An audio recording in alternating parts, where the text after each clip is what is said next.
में शोएब भाई आपकी तरफ आऊंगा। जट साहब ये बताइएगा कि मोहम्मद आमिर के हवाले से एक इस तरह की खबरें चल रही थी कि आमिर जो है वो शायद 2024 में इंग्लैंड के वो बन जाएंगे, उनको नेशनलिटी मिल जाएगी, फिर उसके बाद वो डर्बीशायर के लोकल प्लेयर के तौर पे खेलेंगे। लेकिन आज ये जो खबर आई है इसने तमाम तर अफवाहों का जो बाजार है वो बंद कर दिया। बिल्कुल, ईद को मैंने किया था मोहम्मद आमिर के साथ और मेरे इंटरव्यू में ही जब मैंने उनसे सवाल किया था कि आपकी क्योंकि मिसेज जो है वो ब्रिटिश हैं और अब आपको वहाँ पे नेशनलिटी मिलने वाली है, तो क्या फ्यूचर में आप इंग्लैंड की नुमाइंदगी करते हुए दिखाई देंगे या आईपीएल में बतौर इंग्लिश जो है वो आप वहाँ जाके आई मीन बतौर ब्रिटिश जो है वो पार्टिसिपेट करेंगे, जैसे माजी में अजहर महमूद करते रहे, यासिर अराफात करते रहे। तो उससे उन्होंने कहा था कि ये कहना अभी कबल वक्त है, लेकिन फिलहाल मैं आपको ये बता सकता हूँ कि मैं इंग्लैंड के लिए नहीं खेलूंगा। तो वो बात उनकी सही साबित हुई कि इंग्लैंड के लिए वो नहीं खेल रहे, लेकिन इंग्लैंड में क्रिकेट खेलेंगे इसका मुआहिदा कॉन्ट्रैक्ट सामने आ गया और वहाँ पे जब डर्बीशायर से खेलेंगे तो वो ओवरसीज प्लेयर की हैसियत से नहीं खेलेंगे बल्कि लोकल प्लेयर की हैसियत से खेलेंगे। ठीक, अच्छा जवाब ये बताइएगा कि ये जो नेशनलिटी मिलनी और डर्बीशायर की तरफ से खेलना दिस दैट ये हाइप जो है हम देखते हैं कि सिर्फ आमिर के हवाले से ही बनाई जाती है। अब ये उनका राइट है, वो जहां पे भी खेलना चाहते नहीं खेलना चाहते, अगर आपने पाकिस्तान में उनको नहीं खिलाना तो कहीं ना कहीं तो उन्होंने खेलना है। एब्सोल्युटली जी, एब्सोल्युटली। ये आमिर, मोहम्मद आमिर के लिए ये उनका बिल्कुल उनका राइट है। He is a professional cricketer है। वो अगर किसी कॉन्ट्रैक्ट करता है या किसी कंट्री में किसी भी लीग में जा रहा है या किसी भी कंट्री में जाके खेलना चाहता है, this is absolutely his right. We wish him all the best of luck. और मेरे ख्याल में जो लोग असल में न्यूज़ तभी बनती है जब कोई इस तरह का कंट्रोवर्सी इन द सेंस कि आमिर रहे हैं इन एंड आउट कंट्रोवर्सी में, तो जब वो कोई भी उनके बारे में बात करेगा तो जाहिर है किसी न किसी किस्म की कंट्रोवर्सी ज़रूर क्रिएट होगी। तो लोग इस वजह से इस चीज़ को हाइप करते हैं। मेरे ख्याल में बहुत ही रूटीन चीज़ है। पाकिस्तान से हज़ारों प्लेयर्स जो हैं वो ओवर द ईयर्स की बात कर रहा हूँ, हज़ारों प्लेयर्स या सैकड़ों प्लेयर्स जो है वो ओवर द ईयर्स इंग्लैंड में जाके काउंटी खेलते रहे। What is so knew about this कि आप आमिर की साइन करने को बहुत ज़्यादा हाइप अप कर रहे हैं। अब मेरे ख्याल में पॉइंट सिर्फ वही है कि वो जो आप पहले जिक्र कर रहे थे कि अगले साल उनको मिल जाएगा जो उनकी वहाँ पे सिटीजनशिप मिल जाएगी और उसके बाद वो लोकल प्लेयर की तरफ खेलेंगे, तो लोग ज़रा उसको कनेक्ट कर रहे थे इस चीज़ से कि हो सकता है कि फ्यूचर में जाके वो जो है वो इंग्लैंड को रिप्रेजेंट करें, जिस पे मेरे ख्याल में शोएब भाई ने बता दिया कि उन्होंने आमिर से डायरेक्टली बात की और आमिर ने उनको कहा कि इंग्लैंड की तरफ से नहीं खेलेंगे। तो मेरे ख्याल में सारी कियास राइयाँ बंद हो जानी चाहिए और आमिर के लिए we wish him all the best of luck and I hope he does very well. ये क्यों होता है कि आमिर, जिस तरह जवाब आपने बात की है ना कि आमिर के हवाले से जब भी कोई बात होती है, दो तीन प्लेयर और भी हैं, एक कंट्रोवर्सी सी बन जाती है, एक जो है ना सोशल मीडिया में तूफान खड़ा हो जाता है। बाकी प्लेयर्स जो भी कह लें तो उनके जो है ना वो पीआर कंपनीज, उनके जो बहुत सारे चाहने वाले होते हैं वो आके उनको डिफेंड करते हैं। लेकिन ये मैं समझता हूँ उन मजलूमों में है कि बस एकदम कोई खबर आई तो उसके बाद जो है ना ठाटा स्टार्ट हो गया। देखिए, हॉट टॉपिक्स कंसिडर किए जाते हैं। मैं आपको बार बार कह रहा हूँ ना, कुछ प्लेयर्स ऐसे होते हैं टीम्स के अंदर, वर्ल्ड क्रिकेट में भी ऐसे हैं और भी प्रोफेशंस में ऐसे होते हैं कि जो हॉट टॉपिक्स होते हैं वो एक कदम लेफ्ट को रखेंगे तो लोग समझेंगे कि यार वो इन्होंने ये राइट जाना था, लेफ्ट क्यों कदम रख लिया, let's make a news on this. इसी तरह कुछ वो राइट पे रखेंगे तो लेफ्ट जाना था। तो ये बेसिकली कुछ लोग ऐसे हॉट टॉपिक्स होते हैं जिनके ऊपर लोगों ने अपने एक्चुअली करियर्स बनाए हुए हैं और उनको क्रिटिसाइज करते हैं या फॉर दैट मैटर उनको फॉलो करते हैं, उनको सपोर्ट करते हैं। इनके ऊपर लोगों के करियर्स बने हुए हैं। लेकिन to be really very honest, इसके अंदर कोई न्यूज़ मेरे ख्याल में नहीं थी और दिस इज़ वेरी अनफॉर्चुनेट कि लोग इस तरह लोगों को टारगेट करते हैं। मैंने आपको अपना व्यू आर्मी के ऊपर पहले दिया हुआ है, लेकिन मेरे ख्याल में अभी हम जो बात चल रही है उस पर अगर हम अपना फोकस रखेंगे और वो यही बात है कि आमिर को वो जा रहा है खेलने के लिए, best of luck to him. I hope he does well और उनको सिटीजनशिप मिलती है, वो खेलते हैं। I hope he does so well कि वो पाकिस्तान टीम में कम बैक कर पाए। लेकिन फॉर नाउ अभी जो वो करने जा रहे हैं वी विश हिम बेस्ट। अच्छा शोएब भाई, अगर आमिर को लेट्स सपोज नेशनल वहाँ पे नेशनल टीम मिल जाती है और वहाँ के वो नेशनल हो जाते हैं, उसके बाद मैं समझता हूँ कि हमें थोड़ा सा हौसला रखना चाहिए। वो हर किस्म का फैसला करने में आज़ाद हैं। वो अगर इंग्लैंड की तरफ से खेलते हैं वो खेल सकते हैं, वो डर्बीशायर की तरफ से खेलते हैं वो खेल सकते हैं, वो आईपीएल की तरफ से खेलते हैं वो खेल सकते हैं, क्योंकि ये तो उनका राइट है। देखिए, माजी में बहुत सारी मिसालें हैं जो पाकिस्तानी जो है वो ब्रिटिश उन्होंने नेशनलिटी हासिल की या पासपोर्ट हासिल किया तो उन्होंने वहाँ पे नुमाइंदगी की। ऑल्दो मैं उनकी इंग्लैंड की टीम की बात नहीं कर रहा, लेकिन मैंने भी आपको पहले नाम दिया था यासिर अराफात वहाँ पे खेलते रहे लोकल प्लेयर की हैसियत से।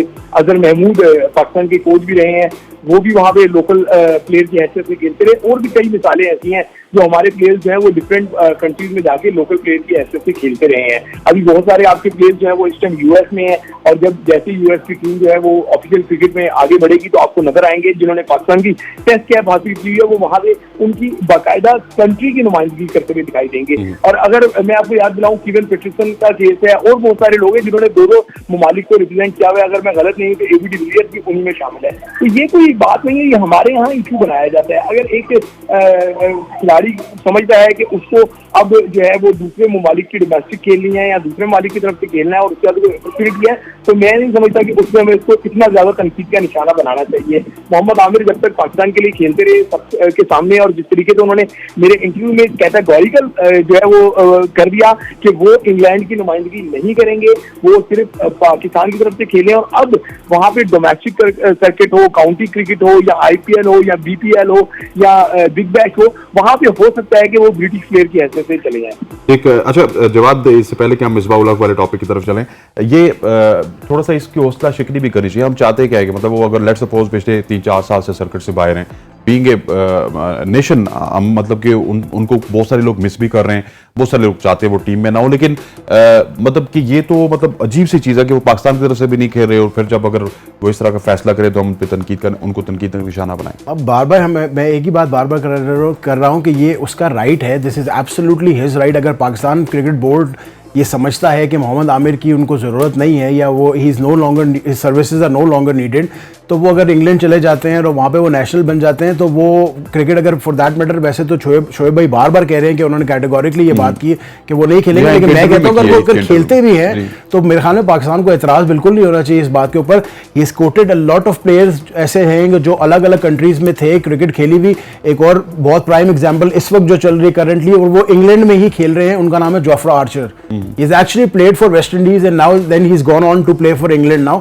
तो इसमें कोई गलत बात नहीं है। अगर पाकिस्तान क्रिकेट बोर्ड को लगता है कि हमें उनकी जरूरत नहीं है और he wants to go to England and England समझता है कि उनको खिलाना चाहिए, तो there is nothing wrong with this. He is a professional player है, वो प्रोफेशनल क्रिकेटर है, उनको खेलना है तो वो खेल सकते हैं। अगर तो वो इंग्लैंड क्रिकेट को उनकी जरूरत है, उनको जरूर खेलना चाहिए। I am not against this. ठीक, अच्छा शोएब भाई, एक और आजकल आज ही की खबर है, मिसबाह उल हक को एडवाइजर लगाया गया है और इनकी एडवाइजरशिप को आप किस तरह देखते हैं और क्या कुछ नया करेंगे मिसबाह उल हक? देखिए, अभी कहना कबल वक्त होगा। अभी हम इस बात पे तनकीद शुरू कर रहे हैं कि मिसबाह उल हक पे जब वो खेलते थे तो उन्हें टुक टुक कहा जाता था, या जब वो हेड कोच थे तो क्या नताइज थे, या चीफ सिलेक्टर थे क्या नताइज थे, ये कहना कबल वक्त होगा। एक नई जॉब है, एक नई जो है वो हिकमत अमली के साथ मैदान में आएंगे, नई रिस्पॉन्सिबिलिटी है उनके पास। आपको ये बात समझनी होगी, मिसबाह उल हक ने मॉडर्न डे क्रिकेट खेली हुई है, वो मॉडर्न डे क्रिकेट की जरूरियात को समझते हैं, मॉडर्न डे क्रिकेट की जो है वो तमाम चीजों को समझते हैं। तो मैं नहीं समझता कि ये एक बुरा फैसला है।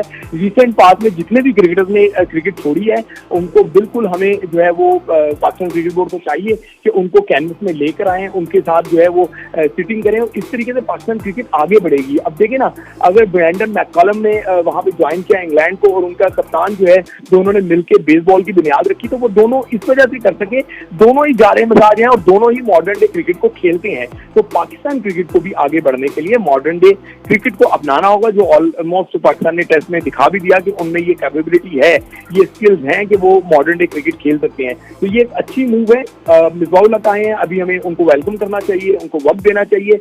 और भी जो लोग आएंगे, जैसे मोहम्मद हफीज के बारे में इतलात आ रही थी, तो अगर मोहम्मद हफीज भी पाकिस्तान के क्रिकेट से आके जुड़ते हैं, यूनुस खान का जैसा बड़ा नाम है, तो फिर इसी तरीके से वसीम अकरम जैसा नाम है, मोइन खान जैसा नाम है, ये जुड़ेंगे तो यकीनी तौर पे पाकिस्तान क्रिकेट को इससे बड़ा फायदा होगा। अच्छा, एक सवाल और करता चलूं इस मिसबाह के हवाले से कि कहा जा रहा है कि अब जो आईसीसी के इवेंट्स हैं उसमें भी मिसबाह उल हक नुमाइंदगी करेंगे। ये एक पॉजिटिव साइन मुझे लग रहा है, क्योंकि मिसबाह जिस तरह के प्लेयर हैं, जिस तरह की उनकी सोच है, आईसीसी के इवेंट्स में आई थिंक या आईसीसी की कोई मीटिंग्स होंगी, उनमें वो अच्छे तरीके से नुमाइंदगी कर सकते हैं। क्या फिर ज़का अशरफ साहब नहीं जाएंगे या उनके साथ जाके शिरकत करेंगे?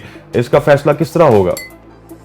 देखिए, मैं आपको बता दूं, आईसीसी की एक हायरार्की जो है उसमें हर चीज के अलग अलग मामलात हैं। आपको ये समझने की जरूरत है, जब एग्जेक्टिव बोर्ड का इजलास होता है, जिसे हम आईसीसी बोर्ड इजलास कहते हैं, तो उसमें बोर्ड सरबराहान ही होते हैं। उसी दौरान जो आईसीसी सीईओज होते हैं, मुख्तलिफ ममालिक के जो उनके मेंबर बोर्ड हैं, उनके सीईओज उसमें शरीक होते हैं। इसी तरीके से जब क्रिकेट कमेटीज की मीटिंग होती हैं तो आपने देखा होगा कि दुनिया के 2 से 3 4 टॉप क्रिकेटर्स जो हैं उनकी एक कमेटी होती है, तो इसमें रोटेशन भी आती है। अब देखना यह है कि रोटेशन में पाकिस्तान का टर्न आ रहा है या पाकिस्तान किस हैसियत से उनको किस कमेटी में इंडक्ट करवाएगा। बोर्ड सरबराह की हैसियत से वहां पे सिर्फ ज़का अशरफी जाएंगे और उसी को तरीके से करेंगे क्योंकि ये प्रोटोकॉल है।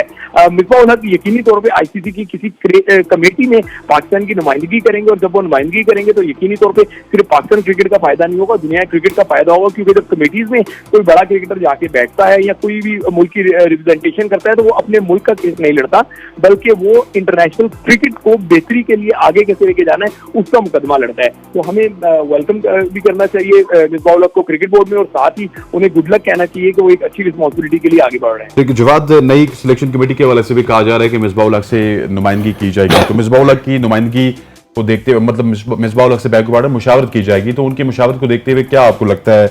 बहुत सारे नाम चल रहे थे, मोहम्मद हफीज के हवाले से कहा गया, फिर सुना है कि उन्होंने मादत कर दी, यूनुस खान का भी नाम चल रहा है, और यूनुस खान आपको पता है कि वो बड़ा ओहदा अगर उनको मिल गया तो बड़े खिलाड़ी हैं, बड़े कप्तान रहे हैं, विनर रहे हैं हम 2009 में उनकी क़यादत में, तो किसकी चॉइस करेंगे मिसबाह उल हक अगर उनसे मुशावरत की गई?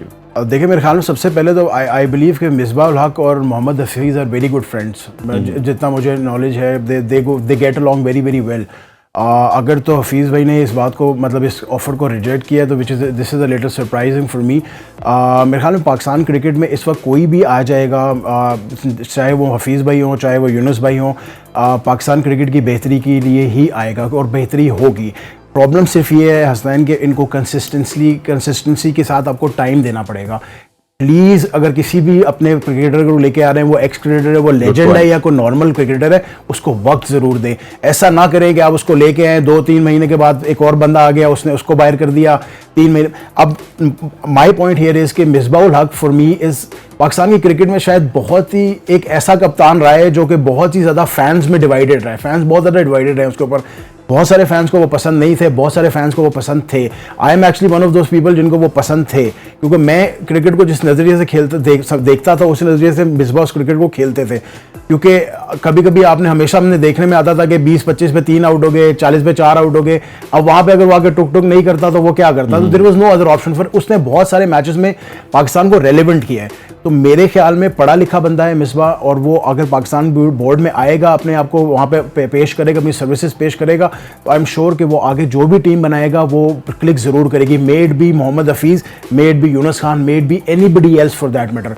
अगर मिसबाह, मेरे ख्याल में क्रिकेट की नॉलेज भी बहुत है उसको समझ भी, और फिर जैसे शोएब भाई ने कहा कि करंट जो क्रिकेट की जो स्ट्रक्चर है उससे वो वाकिफ़ है, वो खेल के आया, वो उसको पता है कि आज की मॉडर्न क्रिकेट क्या है। तो मेरे ख्याल में वो जिसकी रोल में जिस किसी को भी लेके आएगा वो लोग कनेक्टेडली काम करेंगे and I am sure Pakistan team के लिए बेहतरी होगी, गिवन द फैक्ट कि आप इन लोगों को टाइम दें। एंड आई रिपीटेडली से प्लीज़ 2-3 महीने नहीं, टाइम का मतलब है कंसिस्टेंटली 1-2 साल का टेन्योर ज़रूर दें लोगों को। अब शोएब भाई आखिरी सवाल करूंगा इस इशू पे आपसे, और फिर एक और इशू है उस हवाले से भी आपसे बात करेंगे। कुछ कोर्ट कचहरियों के मामलात भी चल रहे हैं पीसीबी में। ये आपने ये तमाम तर दौर जो मिसबाह उल हक का है इसको बड़ा कीनली देखा है, और उस वक्त भी आप बड़े वाइब्रेंट, बड़े एक्टिव स्पोर्ट्स जर्नलिस्ट थे, आज ही की तरह हेड कोच भी वो रहे, चीफ सिलेक्टर भी रहे, और आपका तजुर्बा क्या कहता है मिसबाह एज ए एडवाइजर किस तरह के जो है ना वो फैसले करेंगे, और किस तरह के लोग आपको बोर्ड में नजर आएंगे अगर मिसबाह जो है वो एक्टिव रहेंगे? तो देखिए मैं आपको बात कहूँ, मिसबाह का रोल एडवाइजरी का है। मिसबाह ने मशवरा देना है, हतमी डिसीजन जो है वो कमेटी के चेयरमैन ज़का अशरफ का होगा। और ज़का अशरफ एक मंजे हुए बिजनेसमैन हैं, मंजे हुए एडमिनिस्ट्रेटर हैं।